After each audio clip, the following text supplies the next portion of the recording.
Voters should blame everybody who's in Washington, D.C. They get sent down there to do the job, and they've been failing at doing the job for a very long time. And let's be honest about this with the voters.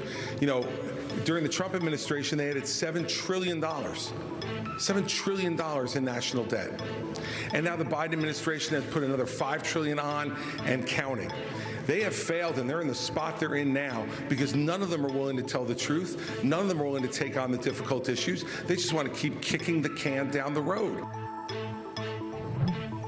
Chris Christie, of course, former governor of New Jersey and Republican presidential candidate, speaking in last night's debate, talking about the potential for a government shutdown. It seems that the possibility of a last-minute deal to avoid that shutdown getting increasingly slim. Joining us now from D.C., Bloomberg's Kailey Leinz.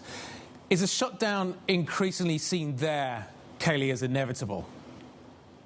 It is. It would take a minor miracle guide to avoid a shutdown at this point, considering the deadline is midnight on Saturday. We're working with about 60 hours here, and we are not really closer to a compromise. There's really two things in the works right now. On the one hand, the Senate is trying to push through its own continuing resolution that would fund the government for 45 days, keep the lights on at least in the interim while they actually try to pass all 12 appropriations bills. But that is something the House is just not willing to take up. There is Ukraine funding included in the Senate's current CR. That is a problem for some senators, like Republican Rand Paul, who is threatening to hold things up, potentially could delay the Senate process until actually after the deadline. But then in the House, it would likely be dead on the arrival for Speaker McCarthy, who is trying to deal with hardline conservatives in his party. There is a potential workaround here in that there could be a discharge petition where some members of the Republican caucus in the House join with Democrats to go around the Speaker. But just procedurally, that could take more than a week. So again, it would run us past the deadline. So it's looking increasingly unlikely that there's a deal to be had here. And frankly, McCarthy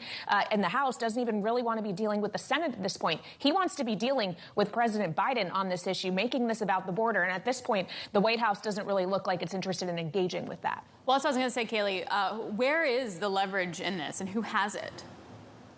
Well, McCarthy certainly doesn't have as much leverage this time around as he had with the debt ceiling deal when he was threatening a potential default on the U.S. economy if Democrats didn't come to the table and negotiate some kind of spending deal, which they ultimately reached, as we know. But now no one actually wants to stick to those spending levels that were agreed to. That's why all of this is getting relitigated. So that's one of the really big difficulties. Increasingly, the rhetoric you are hearing from Republicans is that they want border measures to be included in whatever continuing resolution moves forward. It seems that there are some in the Senate as well who would support that. That could be one area where there is at least some degree of bicameral effort there. That doesn't necessarily make it bipartisan, though. All in all, it's just a very messy, complicated picture, and we're running really short on time here. Yep.